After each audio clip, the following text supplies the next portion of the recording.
Monsieur, bonjour, c'est Kamel Bessagarage, le spécialiste en V6 HD. Alors, sur la vidéo d'aujourd'hui, donc on va parler de pas mal de sujets, mais le sujet principal, bon, on va parler sur les Range Rover, puisqu'on a deux qui sont sur le pont. Et j'en ai un autre qui est dehors, mais malheureusement, donc moteur cassé, il faut être à 4 ou à 5 pour le pousser de ma cour dehors jusqu'à l'intérieur pour le mettre sur le pont. Donc on va parler du problème de graissage et surtout, bon, dans cette vidéo, peut-être pour une seule fois que je vais être un peu désagréable ou bien en désaccord ou peut-être un peu sec avec, parce que je vois il y a beaucoup d'avis, en fait,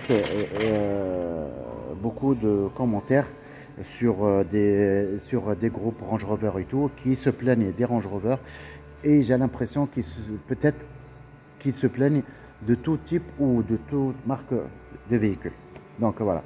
Du coup, donc on va décortiquer tout ça petit à petit et après, ben, vous me dites est-ce que ce que je dis c'est logique, c'est raisonnable ou non. Donc voilà, certes, je vais jamais pouvoir satisfaire tout le monde ou être en accord avec tout le monde. Donc, parce que voilà, donc, les esprits, les mentalités, la manière de penser, ce n'est pas pareil. Mais le plus important, c'est que il y a une logique, voilà. Et si donc on parle avec un minimum de logique, normalement, donc je vais pouvoir passer le message, le conseil, et on va pouvoir s'entendre et ramener les gens ou les propriétaires de Range Rover euh, sur Terre. Voilà. Là, donc, je vais vous tourner la caméra parce que c'est un Range Rover, presque ça fait 5 mois qui me bloque un pont. Pourquoi? Parce que donc, ce Range Rover là, il est arrivé avec. Donc, excusez-moi, déjà, il faut que je vous parle du modèle du Range. Donc, celui-là, c'est un modèle, un Range Rover HSE 3 litres, modèle 2011-2012, avec la motorisation SDV6 qui fait 256 chevaux. Il faut faire attention que les Range Rover, les TDV6 ou bien les SDV6, ils ont le même code moteur. Donc il y a trois motorisations avec le même code moteur qui est le 306 DT. Alors sur le premier Range Rover, année 2000, 2009, 2008-2009, c'est le TDV6 qui fait 245 chevaux. Toujours le code moteur 306 DT. 2011-2012, donc Range Rover, elle a optimisé ce moteur-là.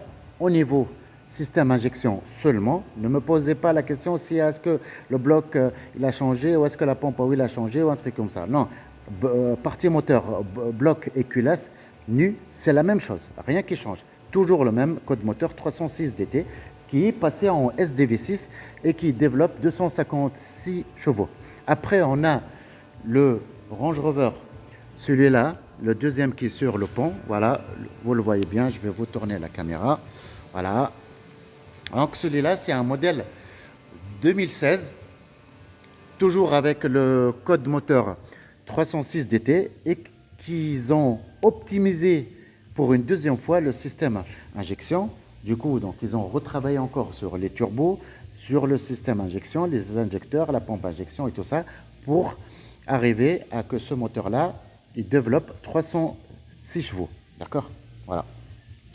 Du coup, pour notre Range Rover là, qui est décaissé, et voilà, je veux dire, toutes les pièces elles sont là, parce que là, ça fait 2 ou 3 jours qu'on a repris le travail là-dessus. Du coup, moi j'ai commandé un moteur, mais malheureusement, bah, dans les casses ou un truc comme ça, c'est dur à trouver un moteur d'Orange. Et quand pour le vendre, bah, les mecs ils veulent pas se faire chier à décaisser et tout pour vendre un moteur. En plus, dès qu'il y en a, honnêtement, je vous dis la vérité, ça se vend en 48 heures. Du coup, moi j'ai commandé un moteur sur internet. Au bout de 2 mois, il est pas arrivé. Du coup, bah, j'ai appelé le client, j'ai dit écoutez, malheureusement, voilà, j'attends toujours le moteur qui n'est pas arrivé. Du coup, j'ai demandé un remboursement. Voilà. Ils m'ont remboursé au bout de 30 jours. quand même. Mais bon, on a récupéré l'argent et du coup, j'ai transmis au client que je ne prends plus de risques pour chercher un moteur et tout, parce que là, je dis, bah, j'ai payé un moteur presque à 7000 euros, il n'est pas arrivé. Du coup, il s'est mis à chercher un moteur, mais sauf qu'il n'a pas trouvé le SDV6 qui fait 256 chevaux, il a trouvé un, un 306 DT qui fait 306 chevaux au lieu de 256 chevaux. Donc le moteur SDV6 306 chevaux, c'est le moteur du Range qui fait 306 chevaux année 2015-2016. Alors que lui, son Range, c'est un 2011-2012 et qui fait 256 chevaux seulement.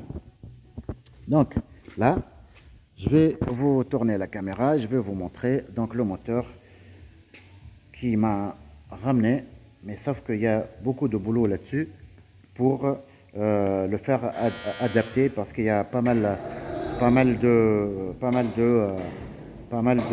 modifications là-dessus. Parce qu'il n'y a pas seulement le système d'injection qui change, mais il y a d'autres choses.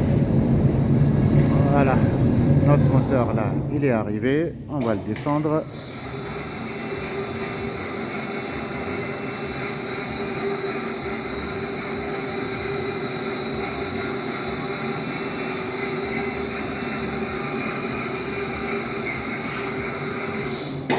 Voilà, hop, fini. Pour ça, ballon, on n'a plus besoin. Alors, la première chose, la différence. Donc ça c'est le moteur 306 DT qui développe 306 chevaux grâce au nouveau système de turbo, injecteur, la pompe à injection et ainsi de suite. Voilà, donc je vais vous tourner la caméra vers d'autres pièces pour vous expliquer. Déjà je vous montre ça, c'est des pièces. Les dégâts qu'on a trouvés sur son moteur d'origine, en fait, c'est une bielle qui a traversé le bloc moteur. Et du coup, automatiquement, une bielle ou deux HS. Et voilà, ici, c'est une collection de vilebrequins HS. Donc ici, on a un premier vilebrequin, un seul palier qui est mort, une bielle. Après, on a un autre deuxième vilebrequin. Donc on a un palier, 2, 3, 4 paliers qui sont rayés. Et celui-là, un autre vilebrequin, ça fait un moment. Donc voilà, les vilebrequins ici, les vilebrequins HS, on joue presque au foot avec. Voilà. Donc on va parler maintenant de la différence entre un bloc moteur 306 DT qui fait 256 chevaux et un bloc qui fait 306 chevaux. La première différence ici, donc, ça, le carter du nouveau moteur qui m'a procuré le propriétaire. Regardez, la différence, en fait, on a la transmission du pont avant. Donc les cardans du pont avant, c'est comme sur les BM X5, X6, X3, ils passent par le carter. D'accord. Ici, donc nous, on a enlevé le carter et on a mis donc sur le moteur, on a mis le carter d'origine que vous voyez devant vous. Il n'y a pas, d'emplacement. Il n'y a pas le trou pour la transmission du pont avant qui traverse le carter. Donc, si quelqu'un il trouve pas il n'a pas le choix et qu'il trouve un 306 DT qui fait 306 chevaux au lieu de 256. Donc la première chose, il faut qu'il récupère son carter d'origine.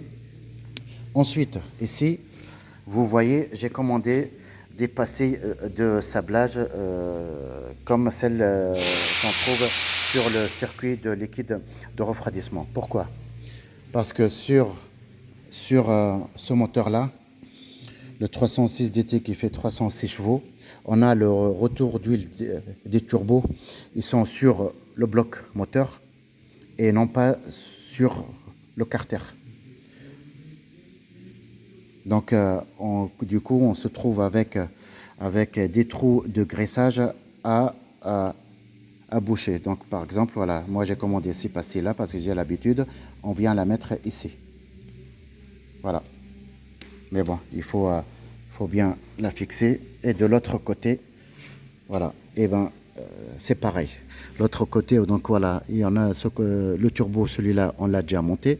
Il reste à boucher donc le deuxième trou de graissage, donc le retour d'huile de turbo qui est sur le bloc, alors que voilà, d'origine, il est sur le carter. C'est ici, on la voit. Donc voilà, on a 3 trous à boucher avec les pastilles de sablage. Et il y a plusieurs diamètres. Il faut prendre des pastilles de 20, du 22 et du 23. La deuxième chose, la différence, donc ici au niveau de la pompe à eau. La pompe à eau, les pompes à eau sur les moteurs 256 chevaux et 306 chevaux, ils ne sont pas pareils. Donc le montage sur le bloc moteur, il n'est pas pareil. En plus, la pompe à eau du moteur qui fait 306 chevaux, elle a un capteur ici, on le voit en dessous. Elle a un capteur, donc avec une prise électrique, alors qu'il n'y en a pas sur le 256 chevaux. Mais on est obligé de garder la pompe à eau du moteur qui développe 306 chevaux. On n'a pas le choix. Et en plus, la différence entre les poulies d'entraînement de la pompe à eau, ils n'ont pas la même diamètre ni la même taille. Donc on est obligé de garder la grande, la poulie d'origine du moteur qui fait 306 chevaux. Et en plus, on était obligé de agrandir un peu les trous pour que les 3 trous de boulonnerie ils tombent pile poil sur la pompe à eau. Après, au niveau des carters des distribs, sur le 256 chevaux, les carters distrib ils sont en 3 morceaux, alors que celui du 306 chevaux, c'est un seul morceau et on est obligé de remettre le carter du moteur qui fait... non, excuse-moi. Le moteur qui fait 256 chevaux, elle a un carter distrib en un seul morceau. Et celui du 306 chevaux, il est en 3 morceaux. Donc il faut récupérer le carter des distrib d'origine qui fait 256 chevaux. Pareil aussi pour le visco-coupleur du ventilateur, il faut récupérer celui qui fait 256 chevaux. Sinon, on ne pourra pas monter son ventilo. Donc, voilà, et oui, au niveau de la pompe à huile aussi, ici, donc on ne peut pas monter la pompe à huile du moteur qui fait 256 chevaux parce qu'ils ne sont pas pareils. Et en plus, elle a un capteur ici, donc c'est un capteur de température d'huile qui vient sur la pompe. Et du coup, on est obligé d'acheter la pompe à huile du moteur qui fait 306 chevaux. Et le capteur, donc, il sera là, présent, mais pour rien. Donc, il ne sera pas branché parce que le faisceau notre Orange qui fait 256 chevaux, et il n'est pas équipé de ce genre de pompe à huile. À savoir que celle-là, ça coûte une blinde à cause du capteur. Et elle a été commandée chez Range Rover en Belgique parce qu'elle est moins chère qu'ici en France. Voilà. Donc, voilà et du coup... pour la courroie de alternateur, on est obligé de prendre une courroie qui fait 3 cm plus longue que celle d'origine. Donc, moi, heureusement, pour le propriétaire, donc, on a gardé le numéro de VIN du véhicule qui fait 306 chevaux là où il vient ce moteur-là. Et du coup, à chaque fois qu'il va commander une courroie alternateur, donc il faut qu'il commande une courroie alternateur qui va pour ce genre de Range Rover 2015-2016 qui fait 306 chevaux. Donc ça, c'est une chose. Après, on va parler des gens en fait qui achètent des Range Rover peut-être pas chers, mais et qui après ils sont mécontents, ils disent que c'est pas fiable, que c'est pas robuste, c'est qu'il y a tout le temps des défauts, tout ça. Donc en premier, moi, ce que je dis, messieurs, donc je critique personne, mais c'est une logique qu'il faut la comprendre et il faut être raisonnable. Il y a un proverbe qui dit, si vous n'avez pas les moyens d'acheter une voiture neuve, vous n'aurez pas les moyens à l'entretenir en tant que d'occasion. Donc ça, c'est une chose. Pourquoi? Parce que, si vous voulez, les gens qui sont intelligents, c'est les gens qui sont directeurs de société ou quelque chose, ou des PDG, qu'est-ce qu'ils font? Ils achètent ce genre de véhicule. Par exemple, celui-là, le véhicule que j'ai là, qui est 2015-2016, c'est quelqu'un qui est bien aisé, il a sa propre société. En plus, c'est la finition haut de gamme, autobiographie. Donc, il a payé presque 130 000 euros neuf. 0 km. Il a payé au nom de la société. Comme ça, il ne se casse pas la tête. C'est la société qui paye l'entretien, le carburant, l'assurance, contrôle technique. Et lui, il en profite du confort à rouler avec un Range Rover. À savoir. Donc ça, c'est les gens qui sont intelligents. Après, qu'est-ce qu'ils font, les gens riches, quand ils achètent neuf? C'est vrai, certes, il a mis 126 briques ou 130 briques sur la table, mais il a eu un véhicule neuf et il a zéro entretien. Bon, pas zéro entretien, mais le gros entretien coûteux, genre là, il risque pas de casser peut-être son moteur à 100 000 ou avant 100 000. Malheureusement, entre guillemets, j'ai rentré un véhicule le même 2015-2016, haut de gamme, avec 120 000, moteur il est déjà serré. Voilà, le vilebrequin il a serré. Mais bon, ça arrive, on n'est jamais à l'abri. Mais voilà, donc lui, le monsieur il achète neuf. On va dire à la moyenne, la plupart, jusqu'à 100 000 km, 120 000, ils n'ont pas le souci de l'entretien coûteux à remplacer du turbo, ou bien remplacer la pompe à huile, plus la distrib et tout. Donc voilà, il achète, il roule avec, il l'emmène jusqu'à 100 000, il le revend à 40 000 ou quelque chose. Donc c'est qui va l'acheter? C'est un chef d'agence, un mec qui gagne bien sa vie, qui touche 5 000, entre 4 000 et 5 000 euros. Voilà, il a le moyen de l'entretenir, d'envoyer 1 500 euros par an dedans. Mais une fois que le véhicule il frôle 180 000, ben, le mec qui touche 4 000 ou 5 000, il va le vendre. Il va le vendre à combien? Il va le brader à 15 000, une fois qu'il l'a emmené à 180 000 ou 200 000 km. Donc il va le brader à 15 000. À 15 000, c'est qui va l'acheter? C'est un mec, le pauvre, qui se casse le dos du matin au soir pour gagner sa croûte, qui touche entre 2000 et 2500 euros, qui rêve d'avoir un véhicule comme ça. Mais sauf que une fois qu'il a payé le loyer, s'il a 3 ou 4 bouches à nourrir, ben il ne reste plus rien de son salaire pour entretenir un véhicule comme ça. Et la plupart, ces gens-là, qu'on les voit sur les groupes Range Rover, tout ça, à dire que c'est pas fiable et tout.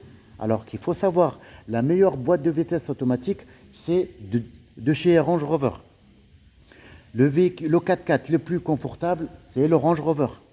Donc moi, j'ai rentré des garages, les derniers ML et tout, les GLE, les GLC, tout ce que vous voulez. J'en ai même un Jeep qui va arriver la semaine prochaine, un Blackhawk qui fait 707 chevaux. Mais rien à voir. On dirait un char, on dirait un tank. C'est pas confortable du tout. Certes, oui, il a un moteur de dragster. Donc voilà, le bordel, une fois qu'il est lancé, il n'y a rien qui l'arrête. Mais sauf que le confort, il n'y est pas. À l'intérieur, il n'est pas très beau comme un Range. Après, voilà, il ne faut pas se plaindre. Si on vise un véhicule haut de gamme, que vous avez toutes les options, la caméra, les capteurs sur les côtés, en 3D, le détecteur d'obstacles, il freine tout seul quand vous êtes même avec le régulateur de vitesse, il reprend tout seul une fois qu'il n'y a plus d'obstacles devant, il passe les feux de croisement aux feux de route tout seul, il regarde tout seul les feux de croisement tout seul, et le bordel, il fait tout seul. Après, il ne faut pas venir casser du sucre sur des ingénieurs qui ont bossé des années et des années pour avoir un résultat pareil. Après, voilà, il faut savoir, quand on ramène un véhicule à 200 000, certes, voilà, il y a des organes qui sont fatigués, il arrive à de la grosse mécanique à entretenir, qu'il faut décaisser et sortir le moulin, réviser les turbos, regarder les boîtiers d'eau, le boîtier Calorsta, remplacer les poussoirs hydrauliques avec les linguets, ainsi de suite. Voilà. Aujourd'hui, il faut savoir, il n'y a plus d'ingénieurs qui ont la main ou l'autorisation pour faire un concept car d'une voiture qui est fiable. C'est fini. Les ingénieurs, au contraire, ils veulent faire quelque chose de bien, mais ils se font taper sur les doigts pour gratter sur la matière des pièces et les fragiliser pour que le propriétaire il commence à consommer à partir de 4 ans ou 5 ans.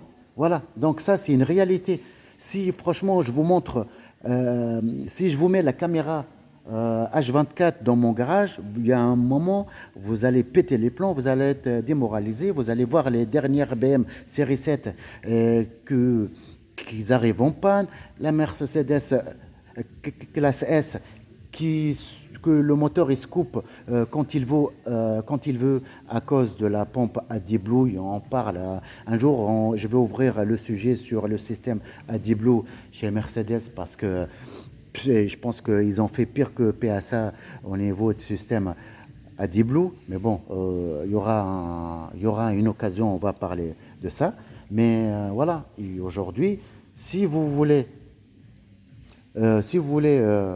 rouler sans dépenser de l'argent et vous avez une voiture fiable, eh ben, il existe une 205 avec un petit moteur, 1,2 litre ou 1,6 litre, et que elle est très fiable, elle est très solide, mais un moteur qui développe 55 chevaux, vous avez 2 vitres électriques à la limite, et basta. Il n'y a ni la direction assistée, ni la clim, ni rien du tout. Là, voilà, là, il n'y a pas de souci. C'est une voiture que vous pouvez entretenir avec 30 euros par mois et vous l'assurez pour 8 euros par mois. Mais aujourd'hui, on veut des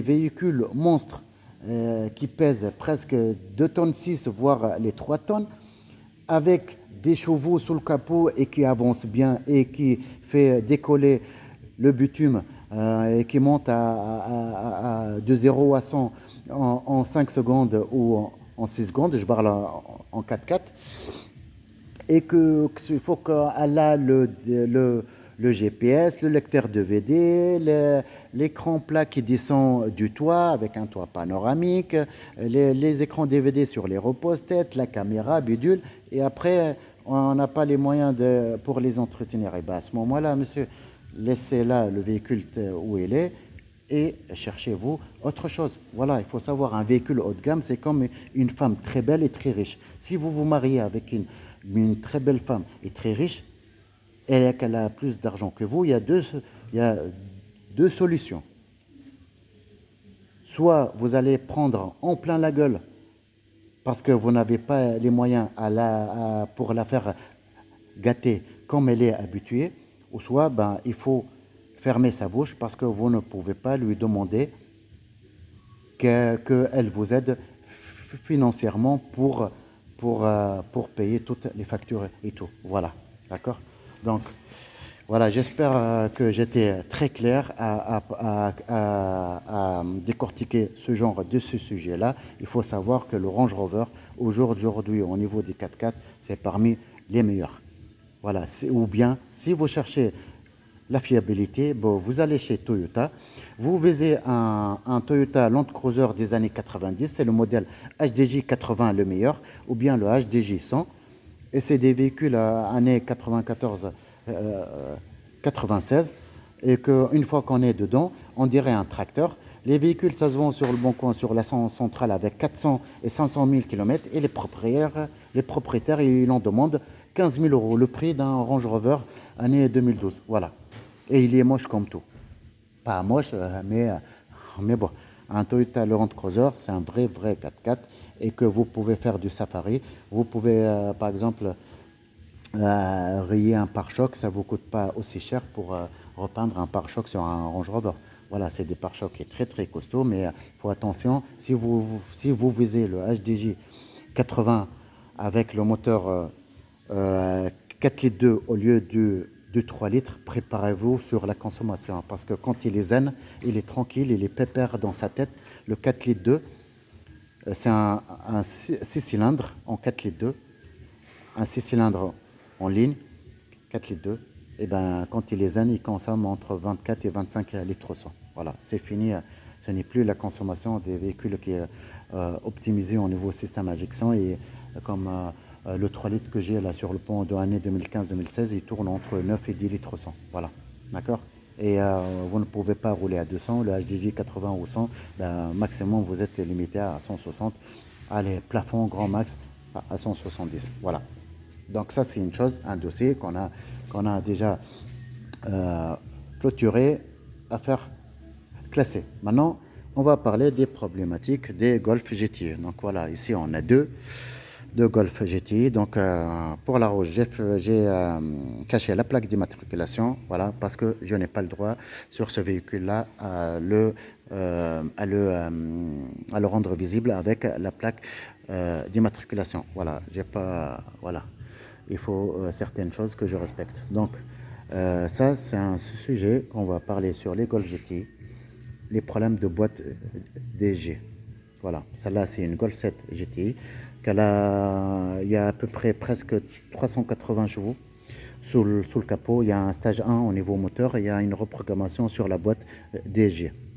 Et celle-là c'est une Golf 8 GTI complètement d'origine. Alors, sur ce genre de motorisation, les Golf 8 GTI, c'est le même moteur qu'on trouve sur les Audi S3, c'est la pompe à eau qui fuit.